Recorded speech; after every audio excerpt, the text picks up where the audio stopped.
Promote ಮಾಡಿದ್ರೆ ಇಲ್ಲಿ social ಮೀಡಿಯಾದಿಂದ ಯೂಟ್ಯೂಬ್ಗಳಿಂದ ಬರೋ ದುಡ್ಡಿಗಿಂತಲೂ ಕೂಡ ದುಪ್ಪಟ್ಟು ಆ ಆ್ಯಪ್ನವ್ರು ಕೊಡ್ತಾರೆ ಅನ್ನೋ ಕಾರಣಕ್ಕೆ ಎಷ್ಟೋ ಜನ ಅದು ಲೀಗಲ್ ಆಗಿದೆಯಾ ಇಲ್ಲೀಗಲ್ ಆಗಿದೆಯಾ ಅದನ್ನು ನೋಡದೆ ಪ್ರಮೋಟ್ ಮಾಡಿದ್ದು ಕೂಡ ಉಂಟು. ಅದರಿಂದ ಲಕ್ಷಾಂತರ ರೂಪಾಯಿ ಬರುತ್ತೆ ಅಂತ ಕೆಲವರು ಹೇಳ್ಕೊಂಡಿದ್ದಾರೆ ಕೂಡ. ಬಟ್ ಅದೆಷ್ಟರ ಮಟ್ಟಿಗೆ ರಾಂಗ್ ಅಂತ ಮ್ಯಾಮ್?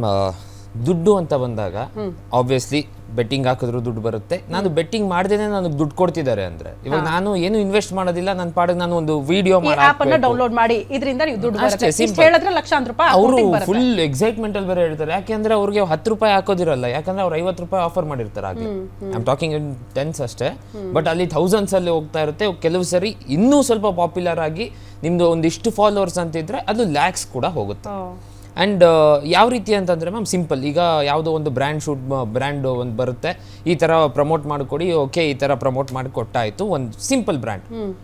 ಈ ಥರ ಬ್ರ್ಯಾಂಡಿಂಗ್ಸ್ ಎಲ್ಲ ಒಂದೊಂದು ಬಂದಾಗ ಸೋಷಿಯಲ್ ಮೀಡಿಯಾ ಇನ್ಫ್ಲೂಯೆನ್ಸರ್ಸ್ ಏನಾಗ್ತಾರೆ ಅಂತಂದರೆ, ಒಂದಕ್ಕೆ 10,000 ಕೊಡ್ತಾರೆ ಅಂತಂದರೆ ಇನ್ನೊಬ್ಬ ಯಾರೋ ಬಂದು ನಾನು 20,000 ಕೊಡ್ತೀನಿ, ನಿಮ್ಗೇನು ಹೇಳೋದಿಲ್ಲ, ಈ ಆ್ಯಪ್ ಡೌನ್ಲೋಡ್ ಮಾಡಿ ಅಂತ ಹೇಳಿ ಮಾಡಿದವ್ರು ಮಾಡ್ತಾರೆ, ಬಿಡ್ತಾರೆ, ಅದೆಲ್ಲ ನಮ್ಗೆ ಬೇಡ, ನೀವು ಮಾಡಿ ಅಂತ ಹೇಳ್ತಾರೆ.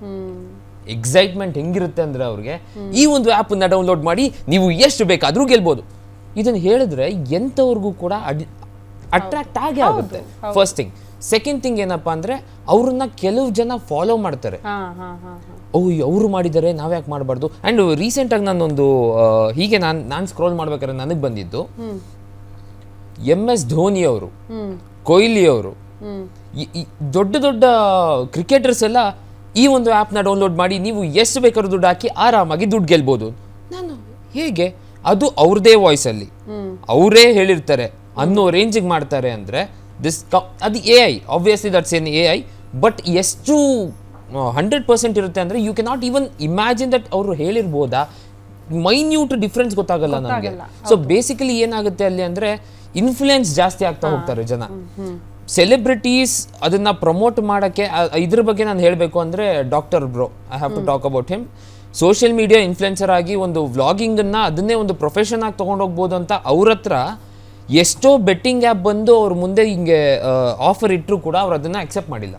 ಅದಿರಬೇಕು ಅಂತ ಪ್ರತಿಯೊಬ್ಬ ಸೋಷಿಯಲ್ ಮೀಡಿಯಾ ಅಲ್ಲಿ ನೀವು ಕೆಲಸ ಮಾಡ್ತಿದ್ದೀರಿ ಅಂದರೆ ಆ ಸಾಮಾಜಿಕ ಕಳಕಳಿ ಪ್ರತಿಯೊಬ್ಬರಿಗೂ ಬೇಕು, ಆ ಬದ್ಧತೆ ಇರಬೇಕು ಅಂತ.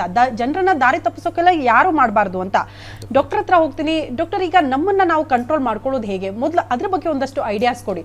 ಈ ಸೋಷಿಯಲ್ ಮೀಡಿಯಾ ಅಂದರೆ ನಾನು ಅಬ್ಸರ್ವ್ ಮಾಡ್ತಿದ್ದಪ್ಪ, ಎಷ್ಟೋ ಜನ ಹೆಣ್ಮಕ್ಳು ಒಂದು ಫೋಟೋ ಹಾಕಿದ ತಕ್ಷಣ 1 ನಿಮಿಷಕ್ಕೆಲ್ಲ ಚೆಕ್ ಮಾಡ್ತಾರಂತೆ, ಎಷ್ಟು ಲೈಕ್ಸ್ ಬಂತು, ಎಷ್ಟು ಕಮೆಂಟ್ಸ್ ಬಂತು. ಲೈಕ್ಸೇ ಬರಲಿಲ್ಲ ಆತ್ಮಹತ್ಯೆ ಮಾಡ್ಕೊಂಡಿರೋದು ಇದೆ, ಫಾಲೋವರ್ಸ್ ಕಡಿಮೆ ಆದ್ರು ಅಂತ ಆತ್ಮಹತ್ಯೆ ಮಾಡ್ಕೊಂಡವರು ಇದ್ದಾರೆ.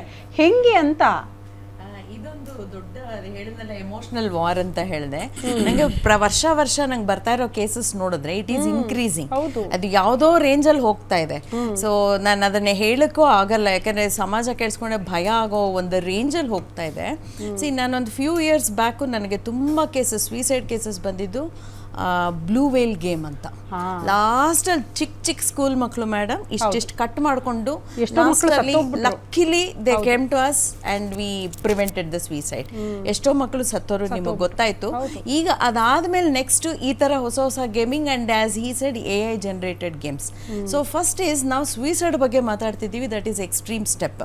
ಅದಕ್ಕಿಂತ ಮುಂಚೆ ಒಂದಷ್ಟು ಇದೆಯಲ್ಲ, ಡಿಪ್ರೆಷನ್ನು, ಅಗ್ರೆಷನ್ನು, ಸೋಷಿಯಲ್ ಮ್ಯಾಲ್ ಅಡಾಪ್ಟಿವ್ ಆಗಿರೋದು.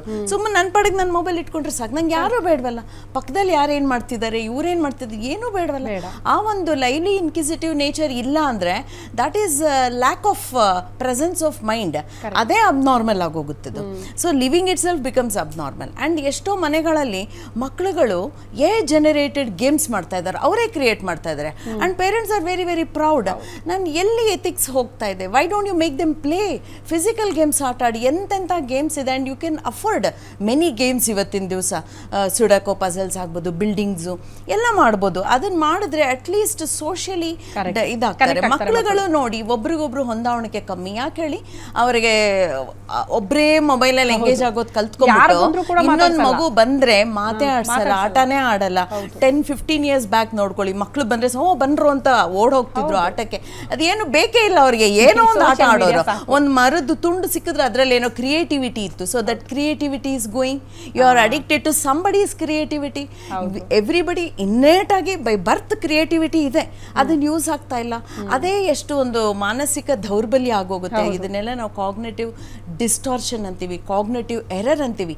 Serious causes for depression. ಇವತ್ತಿನ ದಿವಸ ನೀವು ನೋಡ್ಬೋದು, every alternate person is depression. So I can label all are neurotic, some are psychotic. ಆ ಒಂದು ರೇಂಜ್ಗೆ ಇದು ಸಮಾಜ ಹೋಗ್ತಾ ಇದೆ ಅಂದ್ರೆ ನಮಗೂ ಒಂಥರ ತುಂಬಾ ಗಾಬರಿ ಆಗ್ತಾ ಇದೆ. ಸೊ ಎಲ್ಲೋ ಒಂದ್ ಕಡೆ ಈ ಇಂಬ್ಯಾಲೆನ್ಸ್ ನ ನಾವು ಸರಿ ಮಾಡ್ಬೇಕು. ಎಷ್ಟೋ ಕಡೆ ಪೇರೆಂಟ್ಸ್ ಎಫರ್ಟ್ ಹಾಕ್ತಿದ್ದಾರೆ ಟೀನೇಜ್ ಮಕ್ಕಳ ಮೇಲೆ ಟು ರಿಸ್ಟ್ರಿಕ್ಟ್ ದೆಮ್ ಫ್ರಮ್ ಇವಾಗ ಡ್ರಗ್ ಅಡಿಕ್ಟ್ ಆಗಿದ್ದ ಎಲ್ಲ ವಾಪಸ್ ನಾರ್ಮಲ್ ಆದ್ಮೇಲಿಂದ ತುಂಬಾ ರಿಸ್ಟ್ರಿಕ್ಟ್ ಮಾಡ್ತಾ ಇದ್ದಾರೆ. ಆದ್ರೆ ಈ ಮೊಬೈಲ್ ಅನ್ನೋದು ಇರೋದ್ರಿಂದ ಒಂದು ಹುಡುಗ ಎಷ್ಟೇ ರಿಸ್ಟ್ರಿಕ್ಟ್ ಮಾಡಿದ್ರು ಸ್ಕ್ರಾಲ್ ಮಾಡಿ ಹೀಸ್ ಪಾಕೆಟ್ ಮನಿ ಕೊಡ್ತಾ ಇಲ್ಲ, ಅದ್ರಲ್ಲಿ ಪಾಕೆಟ್ ಮನಿ ತಗೋತಾ ಇದ್ದಾನೆ.